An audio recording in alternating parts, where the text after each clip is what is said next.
Devam et. Aha. İyi vurdum abi. Kaydetme diye. Oradan geldi.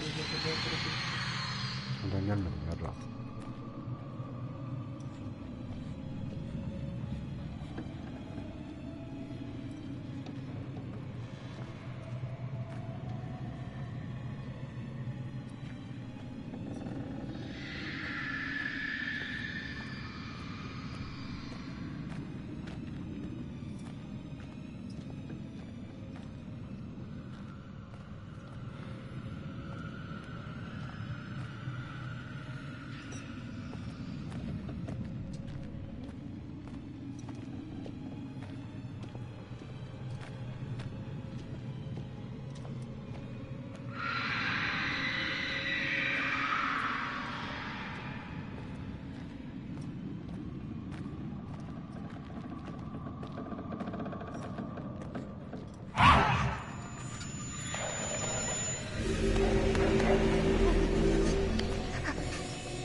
Engel açsan ne ki? Bu aşamaz ki bu.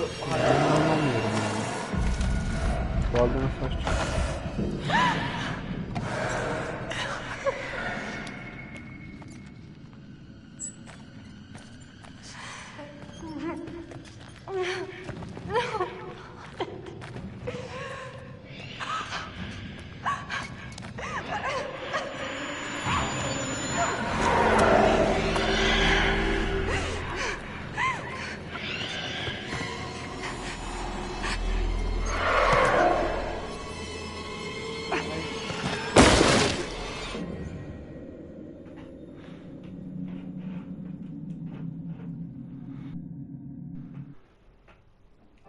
Bunu ayarlayabiliyoruz mu?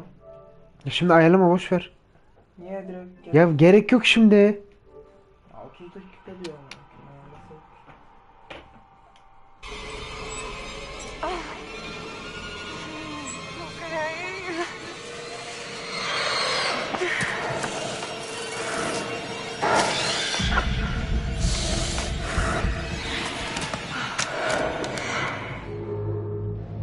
O kız nasıl kırdı orayı Allah için?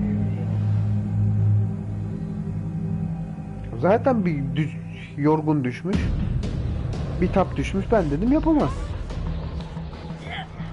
Mike olsaydı engeleş derdim.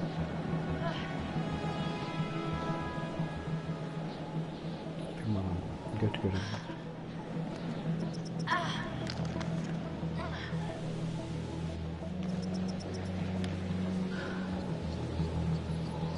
Tamam. Come on.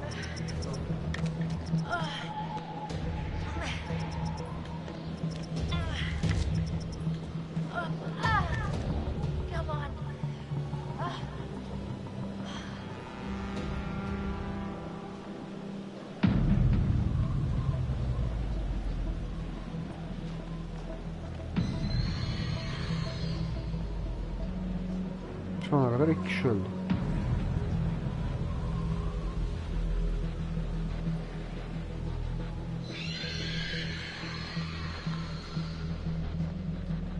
Normal. Josh'a etki edemiyorduk ki ama.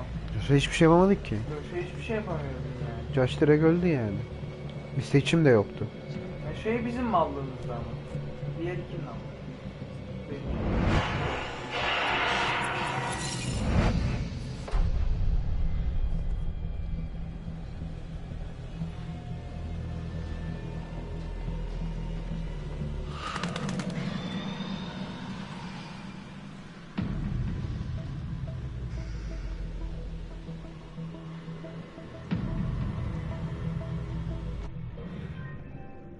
Ya siktir git.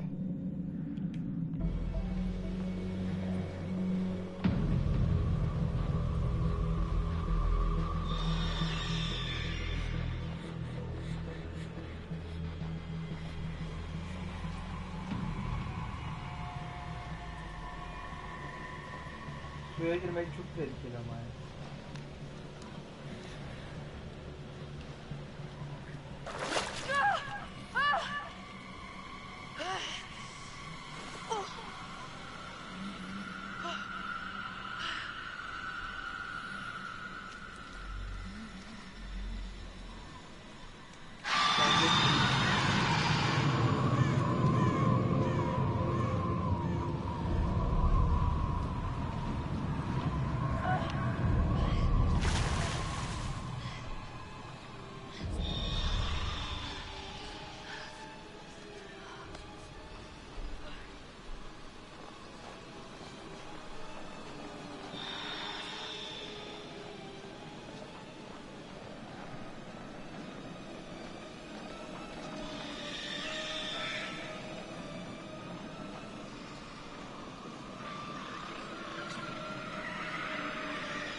Su da geliyor.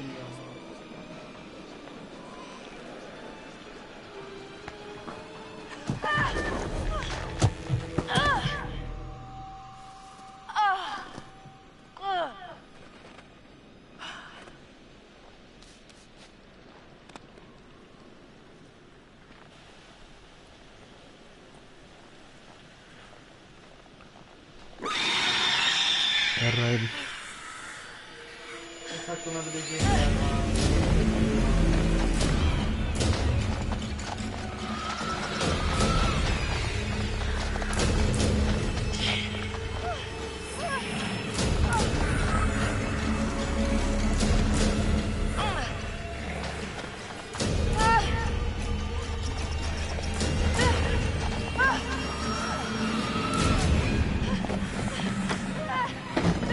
Hey! Hey! Oh, come on, open up! Guys, come on, are you in there? Let me in!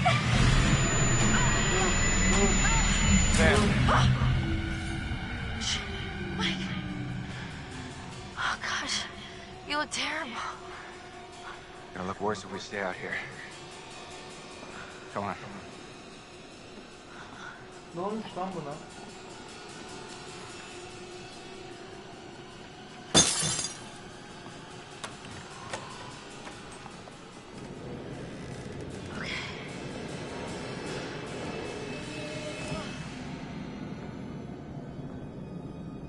Mike, what happened to Josh? I got him. God, what an awful way to go. Not good. What do you think we should do? We should check the basement. Might be someone left down there.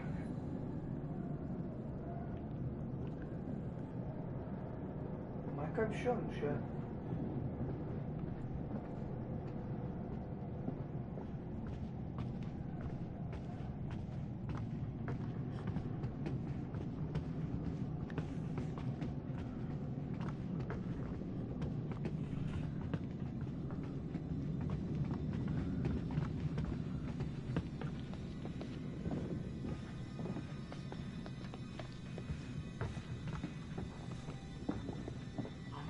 How do you rate our chances of survival? I'm trying not to think about it.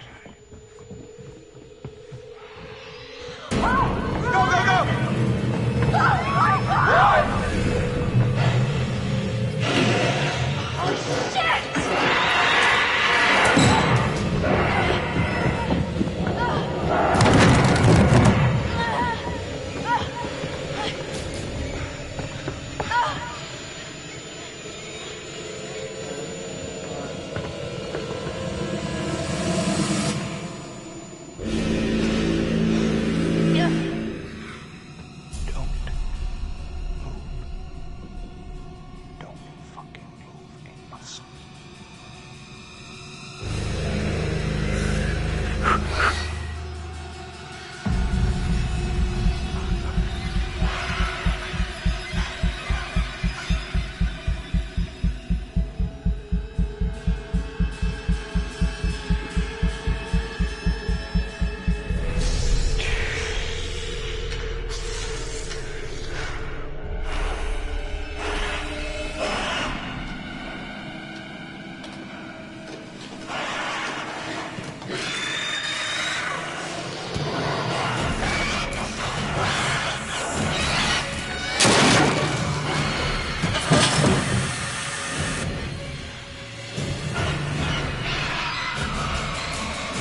Ben hala kıpırdamıyorum ama.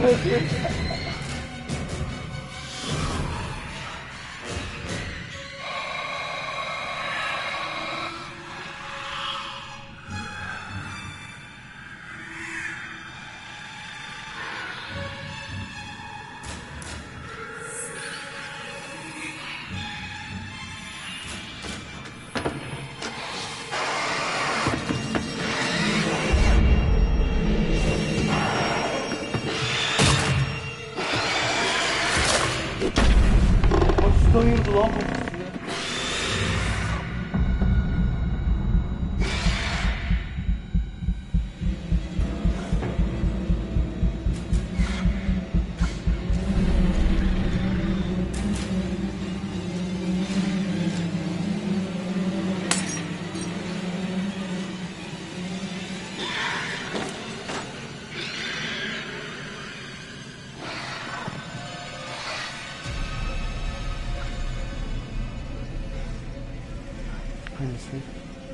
Mike kurtar beni. Hey!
Aman sikerim.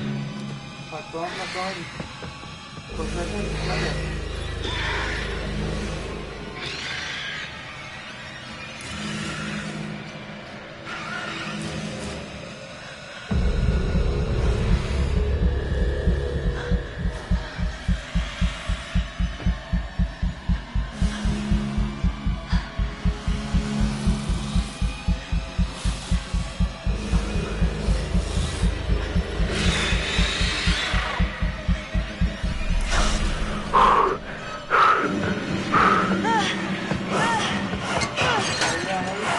Gel.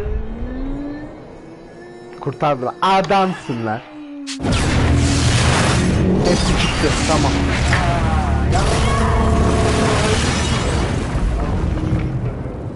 O en sondaki adam ama. O Allah'ım. var ya bir yerde dilim dışarıda kaldı. Ağzımı yalıyordum. Kal dedi tamam mı? Şöyle kaldım abi.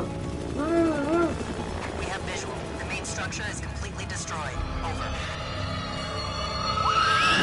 Hold on. I'm seeing Senden something. çıkması lazım. It looks like there are survivors. Diğeri yaşıyor mu lan? Let's pick them up.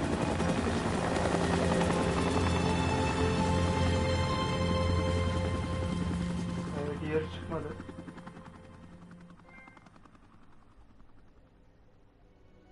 Fuck! No! Diğer karaya ne oldu?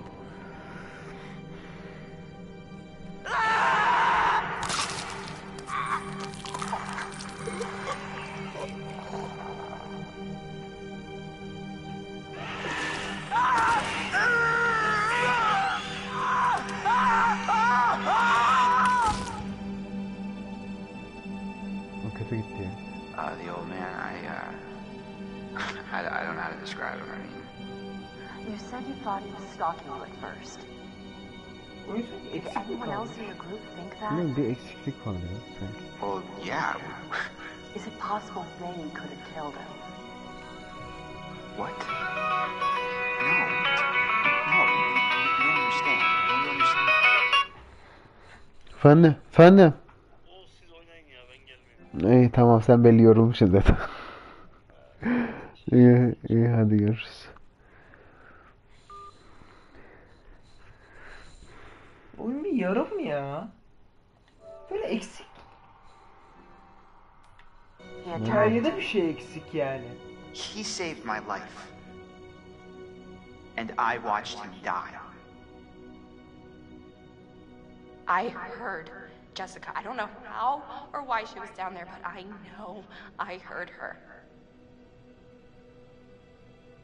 He held it right up to my face.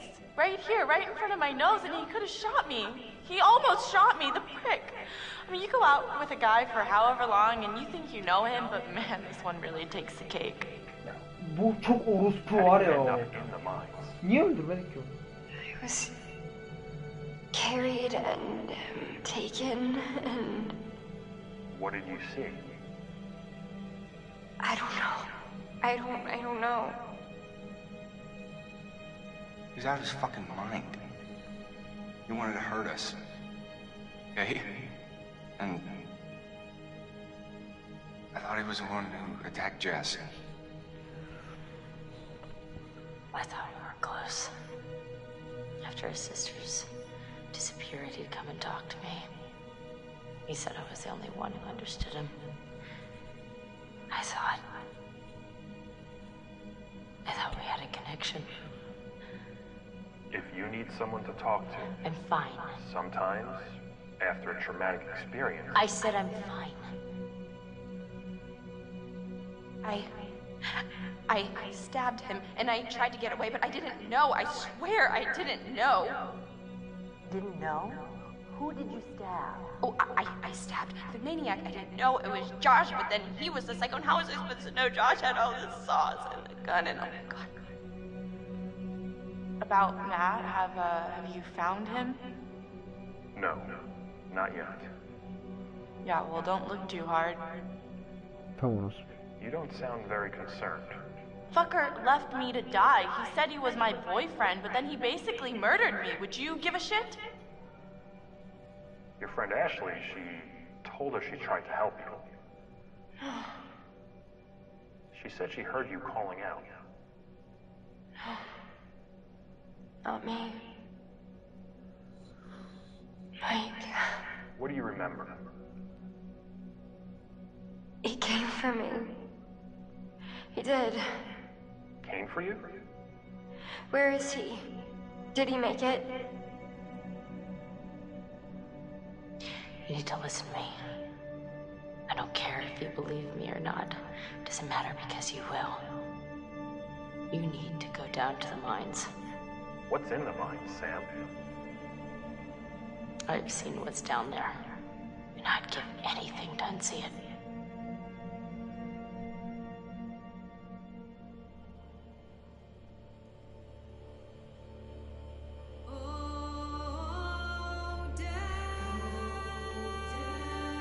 Lanet falan hiçbir sikip çözülmedi ki. Sadece onlar kurtuldu. Gerçi bunları nasıl yapacaktık? Bonus içerik ne? Ekiple tanış. Geleceğim. Bir sahne yapmak. Korkunun birimi.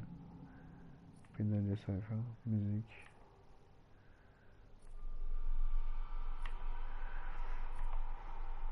Ona hayat vermek.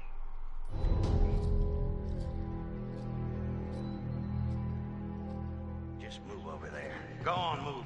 Let me say what I came to say. I'm here to tell you what you're up against being back on this mountain. You should never have returned. I don't know why you did after what happened last year. You mean with Hannah and Beth? Yeah, how could you know without being involved? I don't take kindly to you kids coming up here to my mountain. Your mountain. The mountain don't belong to me, it's true. But it don't belong to the Washingtons. This mountain belongs to the Wendigo.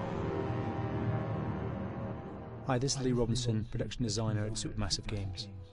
Understanding the ancient myths of the Wendigo was key for their development that helped the visual look. Through sketches and concepts, these elements were visualized, such as eyes being milky, almost dead, with loss of lips and eyelids due to frostbite, fangs growing and arms and legs getting longer, with skin hardening and thickening to look snarling and menacing, yet withered and lean. What the hell was that? Another Fingers and toenails extending like claws, allowing them to climb effortlessly. We made them look gaunt and weathered, and having ragged remains of clothes they wore. Blood-stained and rotten, with patches of hair still remaining, they retained strong skeletal limbs, which enable them to be agile and quick through the environment. Where are you? My name is Jamie Gallipo, animation director at Supermassive.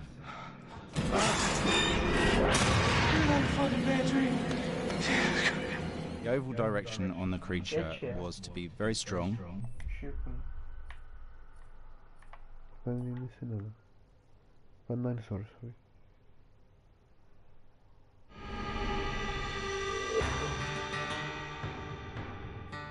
America's North Woods border region. Within this land of 10,000 lakes and miles of dense timber, a hideous creature is believed to lurk. The North Woods is probably one of the last frontiers in America. There's still a lot of places in this area that hasn't been set foot by man. Monsters and mysteries exist here because it is remote. Up in the North Woods, winters are long. In times of biting cold and isolation, a devouring monster is believed to come forth. It's terrorized native people for generations. Growing up, I was told, like, don't go outside, the Wendigo will get you.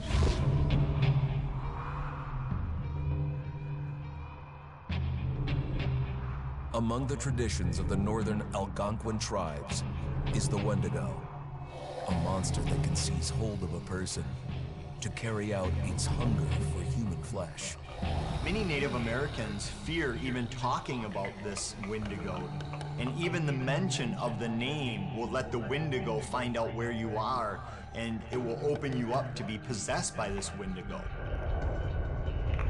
The most famous case of a Wendigo possession took place in 1879.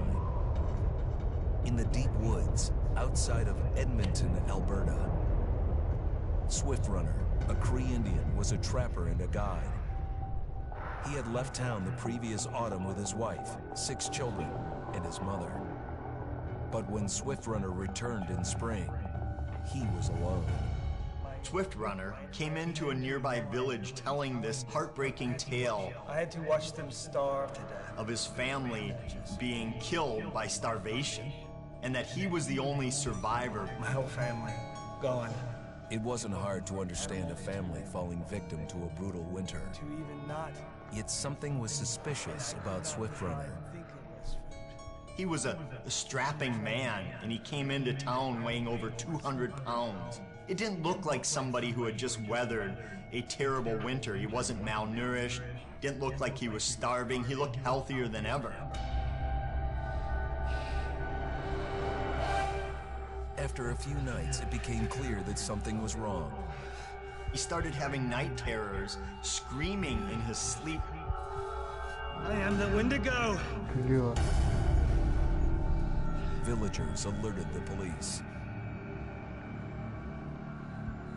Swift Runner actually guided them back to his winter cabin. When they got there, that's when they saw the true horror.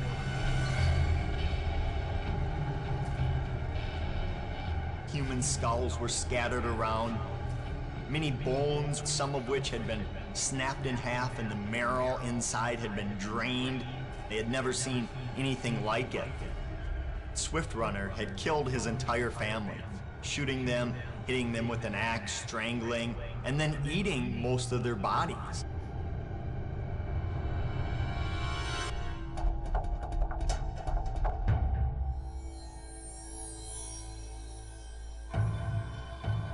Right up until the moment the noose was on his neck, Swift Runner swore the evil spirit of the Wendigo had possessed him and twisted him into a cannibal killer.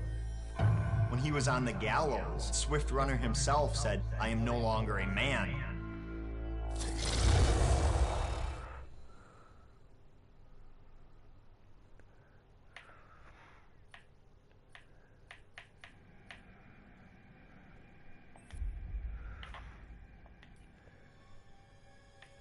Sürü bulamadığımız şey varmış.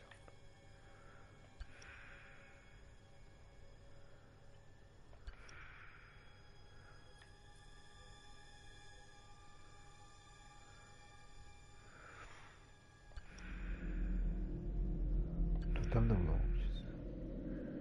Kelebek herkesi.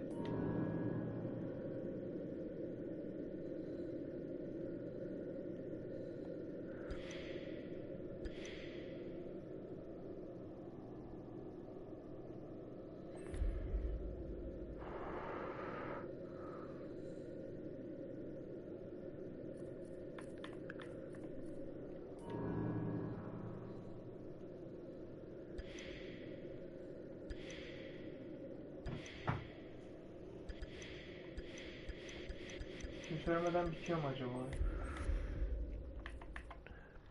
Pek sanmam ya.